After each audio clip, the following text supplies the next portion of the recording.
Chapter 6. Murder, Hunting and War. Cannibalism. Transgression outside well-defined limits is rare. Within them, taboos may well be violated in accordance with rules that ritual, or at least custom, dictate and organise. The alternation of taboo and transgression, which otherwise would be hard to grasp, is most clearly seen in eroticism. On the other hand, a coherent picture of eroticism would be impossible unless the swing from taboo to transgression and back, in the main a religious phenomenon, is taken into account. But first, let us consider the associations of death. It is noteworthy that the taboo surrounding the dead has no complementary desire running counter to the revulsion. At first sight, sexual objects excite alternate attraction and repulsion, hence the taboo and its suspension. Freud based his interpretation of the taboo on the primal necessity of erecting a protective barrier against excessive desires bearing upon objects of obvious frailty. If he goes on to discuss the taboo on touching a corpse, he must imply that the taboo protected the corpse from other people's desire to eat it. This is a desire no longer active in us, one we never feel now. Archaic societies, however, do show the taboo as alternatively in force and suspended. Man is never looked upon as butcher's meat, but he is frequently eaten ritually. The man who eats human flesh knows full well that this is a forbidden act. Knowing this taboo to be fundamental, he will religiously violate it nevertheless. There is a significant example in the communion feast following on the sacrifice. The human flesh that is eaten then is held as sacred. We are nowhere near a return to the simple animal ignorance of taboo. The object some undiscriminating animal is after is not what is desired. The object is forbidden, sacred, and the very prohibition attached to it is what arouses the desire. Religious cannibalism is the elementary example of the taboo as creating desire. The taboo does not create the flavour and taste of the flesh, but stands as the reason why the pious cannibal consumes it. This paradox of the attraction of forbidden fruit will be seen again when we come to eroticism.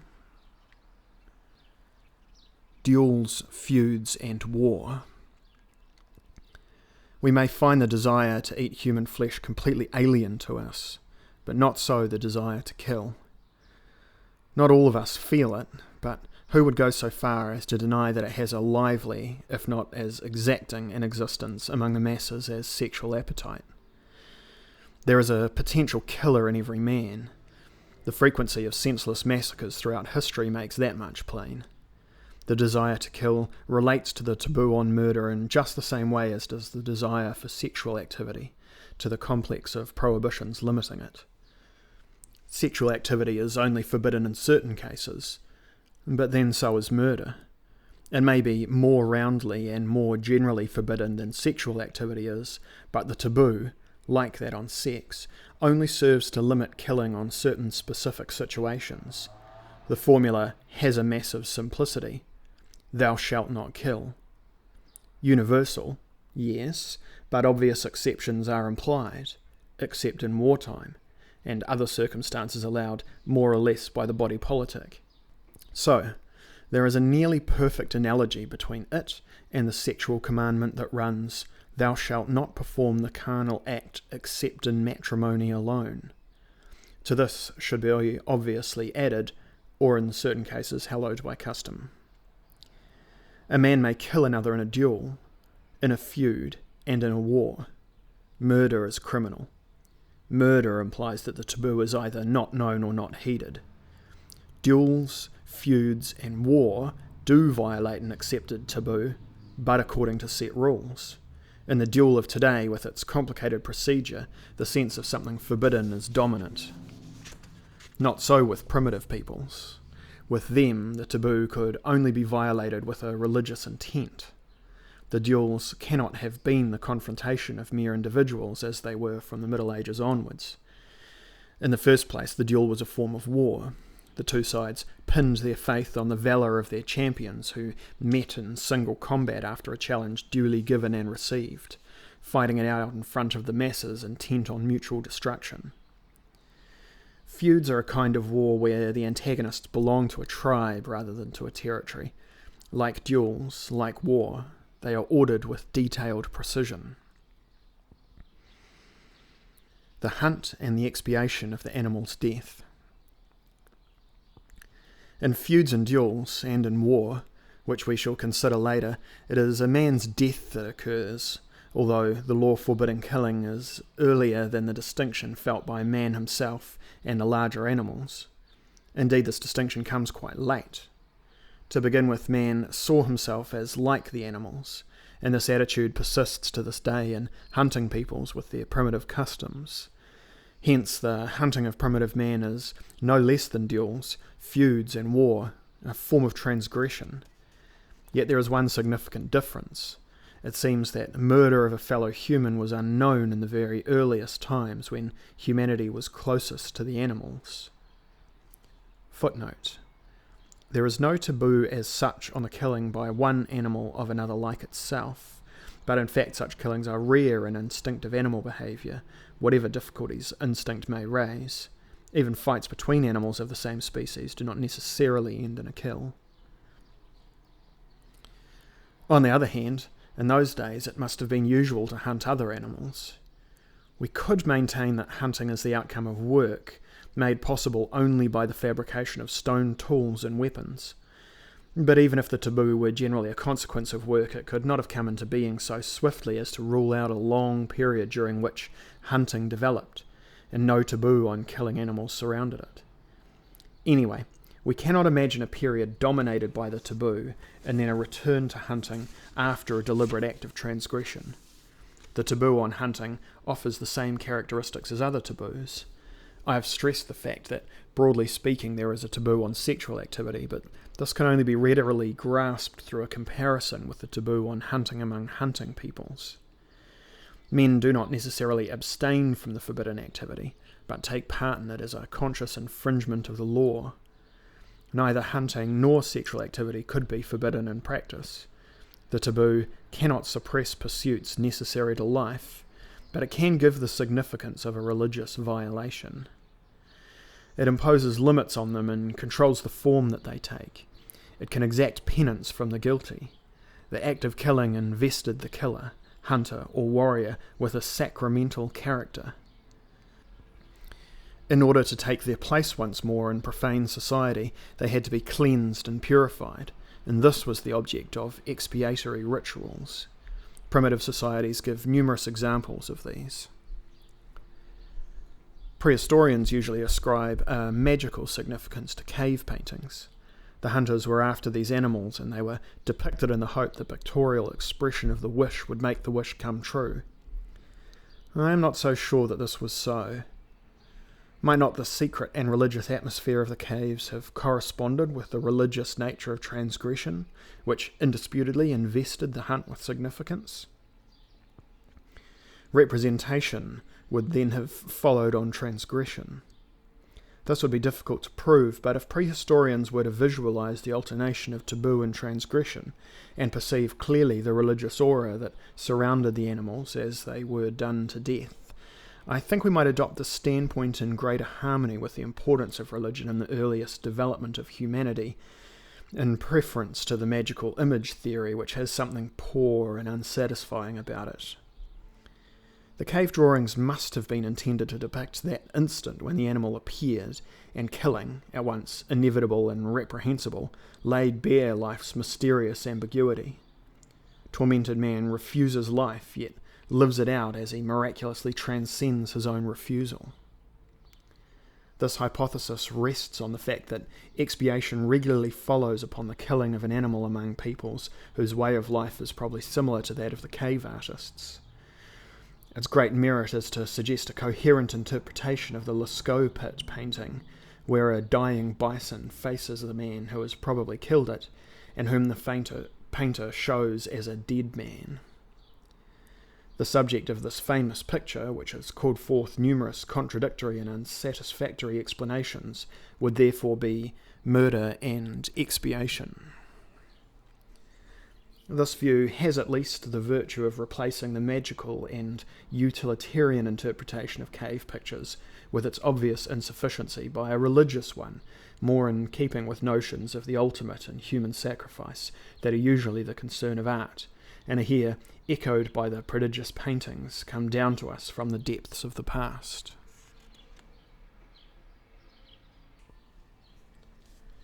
The earliest record of war. Hunting must be considered as a primitive form of transgression, apparently earlier than war, which seems to have been unknown to the men of the Franco-Cantabrian painted caves living during the Upper Paleolithic period. At any rate, war would not have had the primary importance it attained later for our earliest fellow men. Indeed, they put us in mind of the Eskimos, who, up to our own day, have lived mostly ignorant of war. War was first depicted by the men of the rock paintings of eastern Spain. Their pictures seem to date partly from the end of the Upper Paleolithic, partly from the succeeding period. Towards the end of the Upper Paleolithic, 10 or 15,000 years ago, the transgression of the taboo forbidding originally the killing of animals, considered as essentially the same as man, and then the killing of man himself, became formalised in war. Just like the taboos surrounding death, the transgression of these taboos has left far-reaching signs, as we shall see. I have remarked earlier that any certain knowledge of sexual taboos and transgression dates only from historical times. There are several reasons in a work on eroticism for tackling first transgression in general, and that of the taboo on murder in particular. It would be impossible to grasp the significance of eroticism without reference to the general pattern. Eroticism is disconcerting and difficult to comprehend if its contradictory effects have not first been seen more clearly and earlier in time in another domain. All that the Spanish Levant paintings show is how long ago two groups of adversaries first met in war, but archaeological evidence on war is in general abundant. The struggle between two groups demands in itself a few essential rules. The first obviously concerns the marking off of hostile groups and a declaration of hostilities before the combat. We have definite knowledge of the rules for a declaration of war among primitive peoples. The aggressor's own private decision might suffice, and then the adversary was taken by surprise. But it seemed more frequently within the spirit of the transgression to give him a ritual warning. The war that followed might itself develop according to rules. Primitive war is rather like a holiday, a feast day, and even modern war almost always has some of this paradoxical similarity. The taste for showy and magnificent war dress goes very far back, for originally war seemed a luxury. It was no attempt to increase the people's or rulers' riches by conquest. It was an aggressive and extravagant exuberance. The distinction between ritual and calculated forms of war. Military uniforms have carried on this tradition right up to modern times. The preponderant consideration now, however, is to avoid attracting the enemy's fire. But this concern to minimise losses is foreign to the earliest spirit of war. Transgressing the taboo was first and foremost an end in itself, though secondarily it may have served some other purpose. There are grounds for believing that war was first another outlet for the feelings that are given expression in ceremonial rites. The evolution of war in feudal China, long before our own date, is described thus. A baron's war began with a challenge. Warriors sent by their lord would come and die heroically by their own hand before the rival lord, or else a war chariot would hurl itself insultingly towards the adversary's city gates. And then the chariots engage in a melee, and the lords make conventional charges at each other before the fight to the death begins in earnest. The archaic aspects of the Homeric wars have a universal character. It was really a game, but the results were so serious that very soon calculated action superseded obedience to the rules of the game. The history of China makes this plain. As time goes on, these chivalrous customs lapse. What was once a war of chivalry degenerates into a pitiless struggle, into a clash of peoples, and the entire population of a province would be hurled against its neighbours. War has in fact always oscillated between giving primary importance to adherence to the rules when war is an end in itself, and setting a premium on the hoped-for political result. Even in our own day, there are two opposite schools of thought among military specialists. Clausewitz took his stand against exponents of the tradition of chivalry and emphasised the need to destroy the enemy's forces without pity. War, he writes, is an act of violence, and there is no limit to the manifestation of this violence. There is no doubt that, broadly speaking, his tendency has slowly come to the fore in the modern world, superseding the ritual practices of the past with their hold on the older generation. We must be careful not to confuse the humanisation of war and its fundamental tradition. Up to a certain point, the necessities of war have left room for the development of individual rights. The spirit of traditional rules may have favoured this development, but the rules themselves never correspond with our contemporary concern to limit losses or the suffering of combatants. Limits were set to the breaking of the taboo, but they were formal ones. The aggressive impulse did not hold undisputed sway. Conditions were laid down, rules were meticulously observed, but once the frenzy was loosed, it knew no bounds. Cruelty and organised war. War was different in kind from animal violence, and it developed a cruelty animals are incapable of, especially in that the fight, frequently followed by a massacre of the enemy, was as often as not a prelude to the torture of the prisoners. This cruelty is the specifically human aspect of war. I take the following frightful details from Maurice Davey. In Africa, war captives are often tortured, killed, or allowed to starve to death. Among the Tshi-speaking peoples, prisoners of war are treated with shocking barbarity. Men, women and children, mothers with infants on their backs and little children scarcely able to walk, are stripped and secured together with cords around the neck in gangs of 10 or 15, each prisoner being additionally secured by having their hands fixed to a heavy block of wood which has to be carried on the head. Thus hampered and so insufficiently fed that they are reduced to mere skeletons, they are driven after the victorious army for month after month, their brutal guards treating them with the greatest cruelty, while, should the captors suffer a reverse, they are at once indiscriminately slaughtered to prevent recapture. Ramsayer and Kuna mention the case of a prisoner, a native of Accra, who was kept in a log, that is, secured to the felled trunk of a tree by an iron staple driven over his wrist, with insufficient food for 4 months, and who died under this ill treatment. Another time they saw amongst some prisoners a poor, weak child who, when angrily ordered to stand upright, painfully drew himself upright, showing the sunken frame in which every bone was visible. Most of the prisoners seen on this occasion were mere living skeletons. One boy was so reduced by starvation that his neck was unable to support the weight of his head, which, if he sat, drooped almost to his knees. Another, equally emaciated, coughed as if it was the last gasp, while a young child was so weak from want of food as to be unable to stand. The Ashantis were much surprised that the missionaries should exhibit any emotion at such spectacles, and on one occasion, when they went to give food to some starving children, the guards angrily drove them back. Both the regular army and the levies in Dahomey show an equal callousness to human suffering. Wounded prisoners are denied all assistance, and all prisoners who are not destined to slavery are kept in a condition of semi-starvation that speedily reduces them to mere skeletons. The lower jawbone is much prized as a trophy, and it is very frequently torn from the wounded and living foe. The scenes that followed the sack of a fortress in Fiji are too horrible to be described in detail. That neither age nor sex was spared was the least atrocious feature. Nameless mutilations inflicted sometimes on living victims, deeds of mingled cruelty and lust, made self-destruction preferable to capture. With the fatalism that underlies the Melanesian character, many would not attempt to run away but would bow their heads passively to the club stroke. If any were miserable enough to be taken alive, their fate was awful indeed.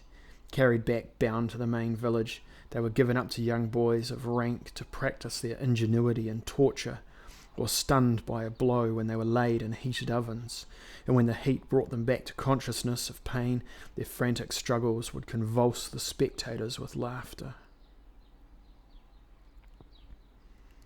Violence. not cruel in itself, is essentially something organised in the transgression of taboos. Cruelty is one of its forms. It is not necessarily erotic, but it may veer towards other forms of violence organised by transgression. Eroticism, like cruelty, is premeditated. Cruelty and eroticism are conscious intentions in a mind which has resolved to trespass into a forbidden field of behaviour. Such a determination is not a general one, but it is always possible to pass from one domain to another. For these contiguous domains are both founded on the heady exhilaration of making a determined escape from the power of a taboo. The resolve is all the more powerful because the return to stability afterwards is at the back of the mind, and without that the outward surge could not take place. It is as if the waters should overflow and yet be certain to subside again at the same time. The transition from one state to another may be made as long as the basic framework is not risked. Cruelty may veer towards eroticism, and similarly a massacre of prisoners may possibly end in cannibalism. But a return to animality where all limits are removed is inconceivable as war. There are always some reserves made which stress the human character of even unbridled violence. A thirst for blood, the warriors still do not turn on each other in their frenzy. Here is an intangible rule which regulates fury at its roots. Similarly, the taboo on cannibalism generally persists even when the most inhuman passions are raging.